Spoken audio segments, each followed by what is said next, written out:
Broadcasting live from the North Fulton Business RadioX studio, it's time for To Your Health with Dr. Jim Morrow. To Your Health is brought to you by Morrow Family Medicine, an award-winning primary care practice, which brings the care back to healthcare.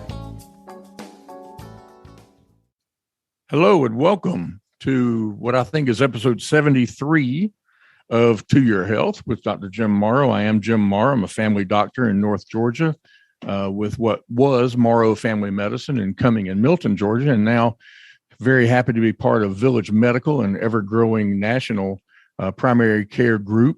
We are, as Morrow Family Medicine was, we are bringing care back to healthcare.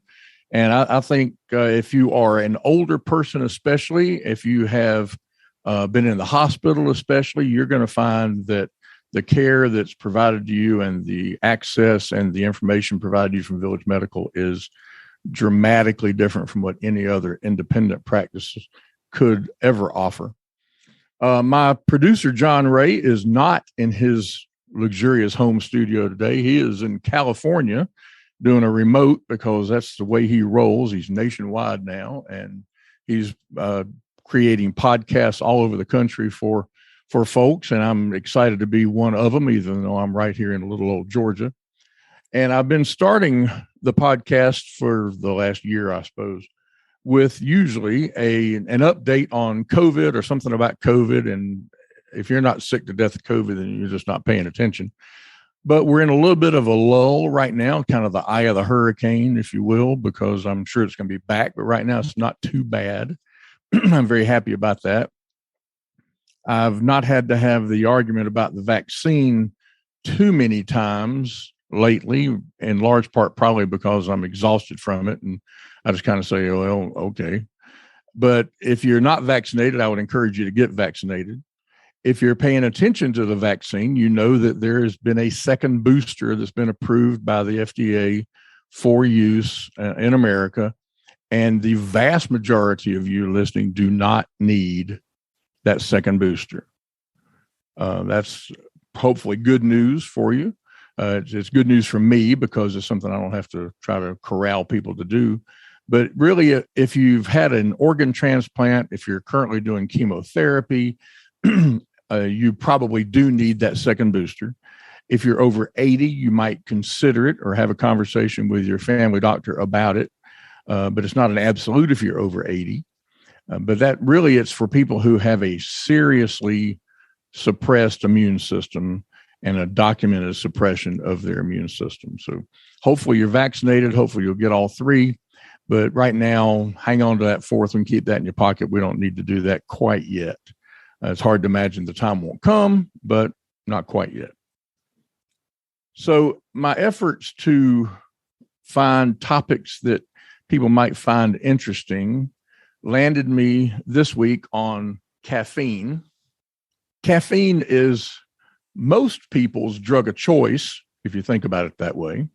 And if you don't want to think about it that way, I really don't blame you at all, but it really is most people's drug of choice. It's a naturally occurring stimulant that's most commonly found in tea and coffee, and it's in a few other plants. And it works by stimulating the brain and the central nervous system, helping you stay alert and preventing the onset of tiredness. And everybody that's ever had caffeine and is affected by it, and everybody's not, but anybody that's ever been affected by it knows that very thing. And its first use has been tracked back to a tea made as far back as 2700 BC. So it's been around a long time.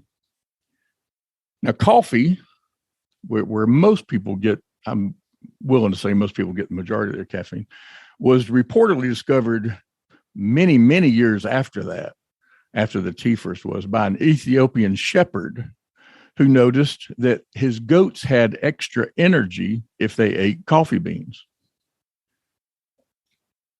I don't know if they fainted faster or slower or what the deal was, but at any rate, they had extra energy for sure.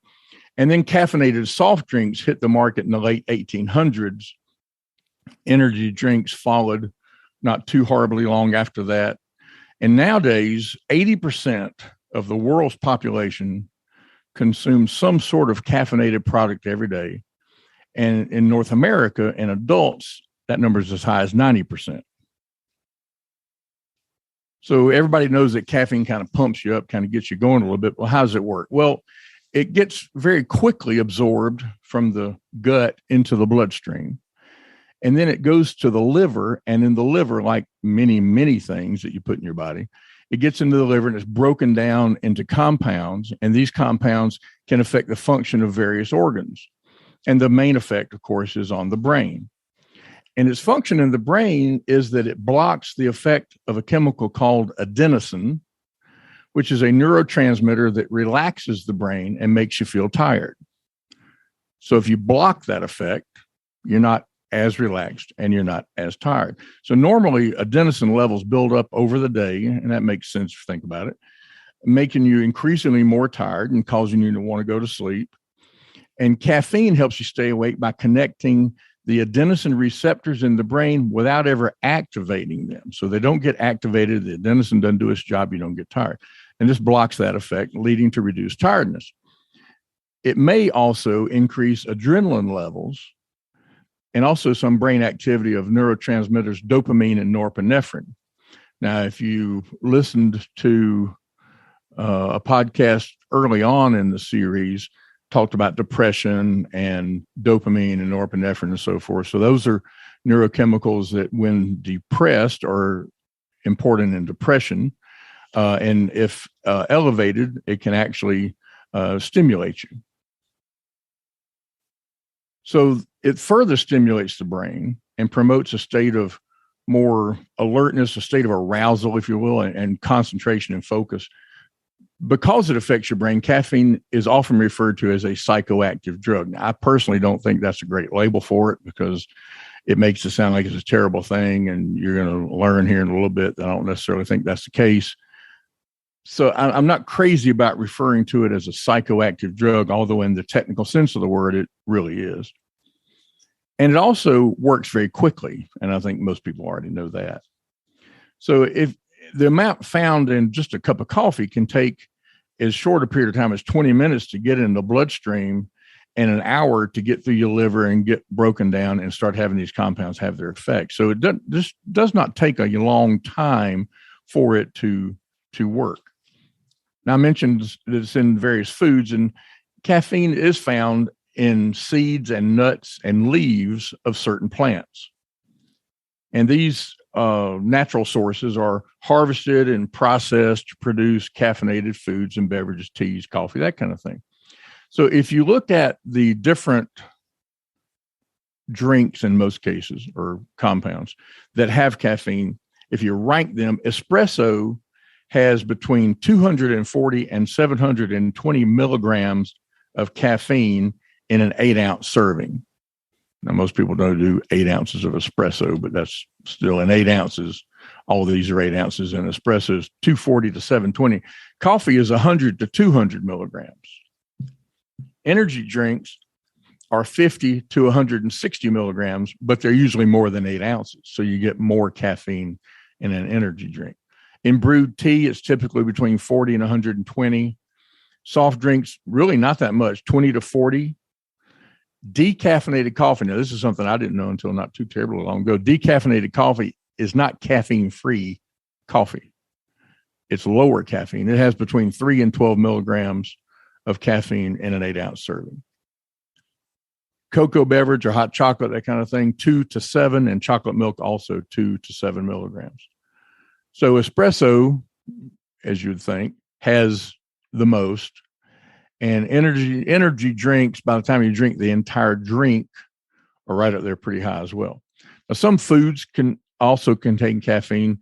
An ounce of milk chocolate contains up to 15 milligrams, and an ounce of dark chocolate has as much as 35 milligrams of caffeine.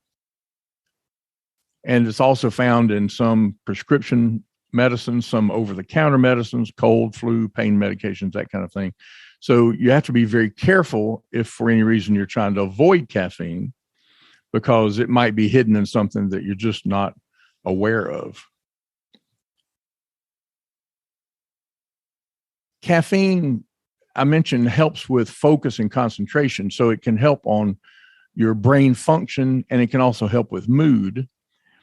because it has the ability to block adenosine. It all goes back to that.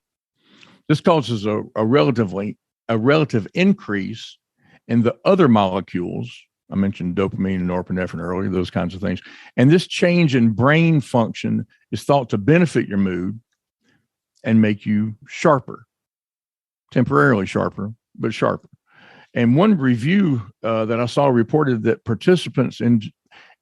after participants ingested up to 450 milligrams of caffeine, they did have improved alertness, documented improved alertness, short-term recall, and reaction time. Now, what I haven't seen is the studies talking about what happens to your reaction time after that caffeine effect wanes. Because I do think that what you're going to find is if you're at baseline before and you jump up, then when that effect's gone, you're going to be lower than your baseline for a bit before you get back up to your normal. There's a study that linked drinking 2 to 3 cups of caffeinated coffee, where you get 200 to 300 milligrams of caffeine per day. They found a 45% lower risk of suicide. And you're going to wonder, and I'm going to wonder what the relationship is. And there are not studies to tell us that. These are just things that they found when people consume caffeine. Another study said that 13% less people were depressed if they were drinking caffeine versus not.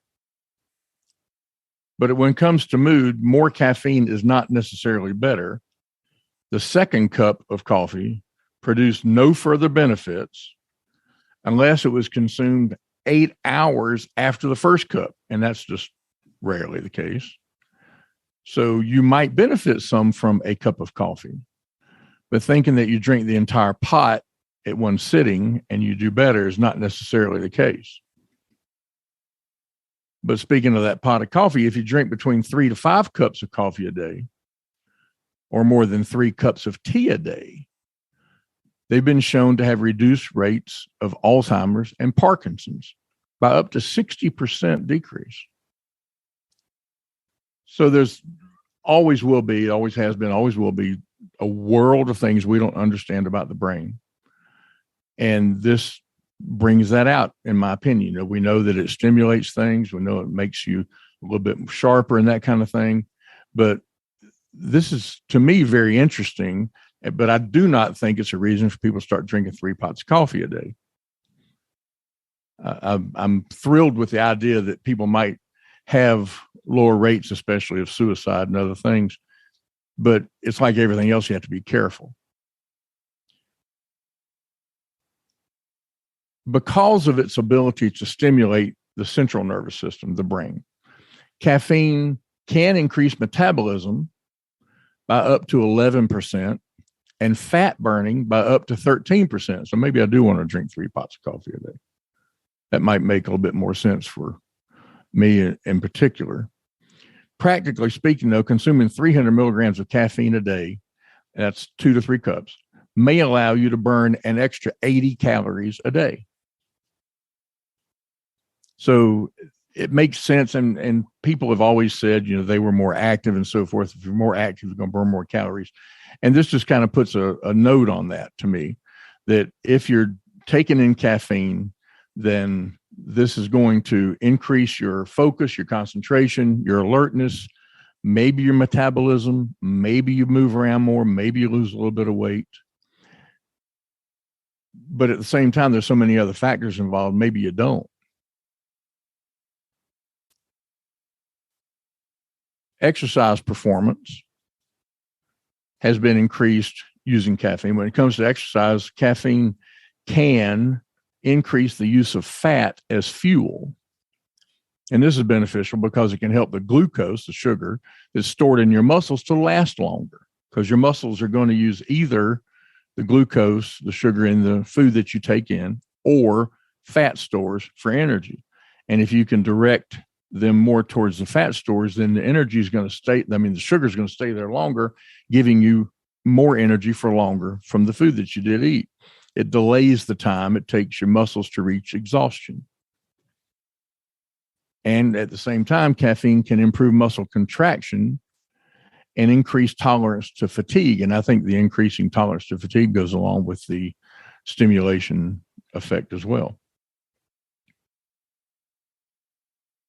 Scientists have observed that doses of 2 milligrams per pound of body weight improved endurance performance up to 5% if you consume it an hour before the exercise. But doses as low as 1.5 milligram per pound may be sufficient to get some benefit. So if you're a 150 pound person, you're looking at 225 milligrams. So that's a cup and a half or two of coffee to get some benefit like that. And also studies report similar benefits in team sports, high intensity workouts, resistant exercises, that kind of thing. And again, for the same reason, it just basically, I'm going to use the phrase hypes you up. It's a terrible phrase, but that's basically what we're getting around to. So one thing I thought was very interesting in doing some research is that caffeine may protect against heart disease and diabetes. Now, despite what you've heard, caffeine doesn't raise the risk of heart disease. In fact, evidence shows that 16 to 18% lower risk of heart disease in men and women who drink 1 to 4 cups of coffee a day. Some other studies showed that drinking 2 to 4 cups of coffee or green tea was linked to a reduced risk of stroke by about 20%, reduced risk of stroke. Now, one thing caffeine can do that might not be great for you is it can raise your blood pressure slightly, but this effect really is small in most people, and it tends to fade if you consume caffeine regularly. One review noted that those people who drink the most coffee have up to a 29% lower risk of developing diabetes. Now, I'm pretty sure they're not putting in their coffee what I tend to put in mine.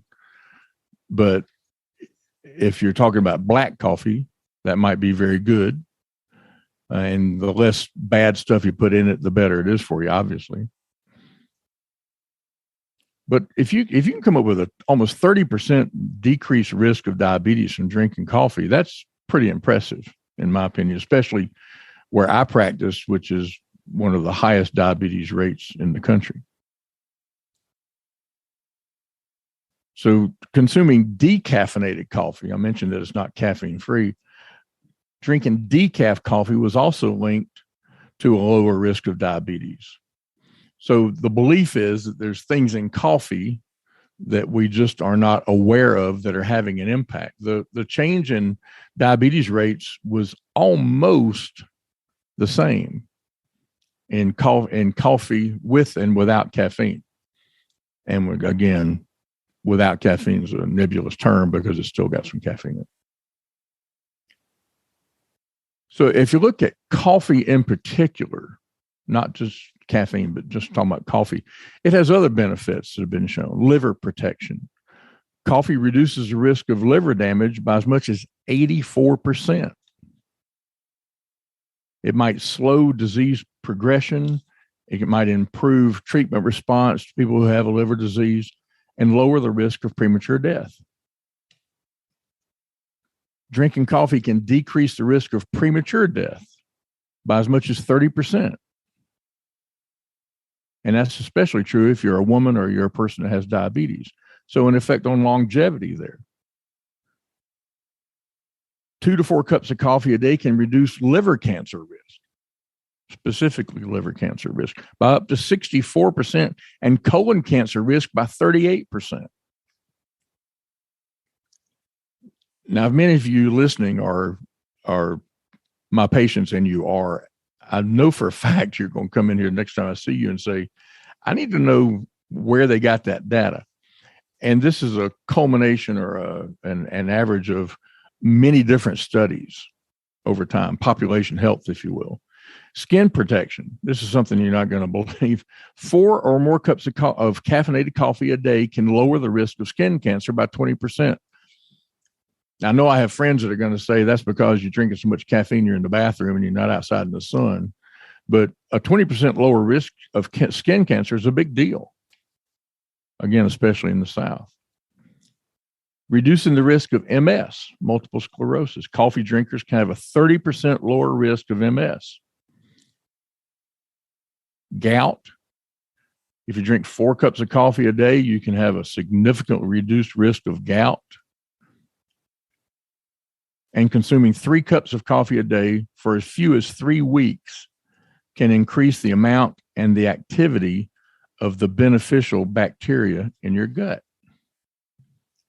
So there are some great reasons to be stopping at the coffee counter and reloading on your cup for the day, because those are impressive numbers. I think they're very impressive numbers. So let's talk about safety, because people feel like caffeine is just a horrible thing. Caffeine consumption is generally considered very safe, although it is habit forming. And some of the side effects linked to excess intake are anxiety and restlessness, tremors, rapid heartbeat or irregular heartbeat, and trouble sleeping. And anybody that's ever gotten hyped up on caffeine is very well aware of that. And too much caffeine can promote headaches, migraines, high blood pressure. But the withdrawal of caffeine also is very well known to cause headaches and migraines in particular. Caffeine does cross the placenta, and it can increase the risk of miscarriage or of having a low birth weight baby. So pregnant moms absolutely need to be aware, need to continue to be incredibly careful about caffeine. And again, I want to reiterate, decaffeinated coffee. Caffeine does interact with some medications. There's some muscle relaxers and other meds that you might be taking that, if you're taking too much in the way of caffeine, can affect those drug effects and those drug levels in your body. Now, if you look at how much caffeine is generally okay, the U.S. Department of Agriculture considers a daily intake of 400 milligrams of caffeine to be safe. So that's in the neighborhood of 3 to 4 cups of coffee. It's a little bit more than one energy drink, probably. It's worth noting, though, that fatal overdoses have been reported with single doses of 500 milligrams of caffeine. A lot of you are not old enough to have ever seen no-dose tablets, but no-dose tablets, I'm pretty sure, are still available in a lot of the convenience stores, truck stops, and so forth, and they're just pure caffeine. And you have to be incredibly careful when you're doing something like that, because it's not only a high dose, but it's also an all at one time dose. It's a sudden jolt of that amount, and you just have to be careful. So it's recommended that you limit your caffeine intake to 200 milligrams at one time so that you don't run into that problem. And again, if you're pregnant, just be incredibly careful about the caffeine that you take in. So the bottom line is, caffeine is not as unhealthy as it was once believed. The evidence I'm presented here says that really it might be just the opposite. So it's safe to consider your daily cup of coffee or tea as an enjoyable way to promote good health. And really, I think it's like everything else, moderation, especially moderation. So that's a look at what caffeine is doing inside your body, mainly inside your liver and your brain. It is it's ubiquitous. It's literally everywhere, and it's very easy to get. But be careful if you're trying to avoid caffeine, that you're not doing decaf coffee, because clearly that's not caffeine-free coffee. And I hope that you will find that this gives you the opportunity to enjoy that cup of coffee when you might want to, without having to worry about the effect it's going to have, but stop at a reasonable time.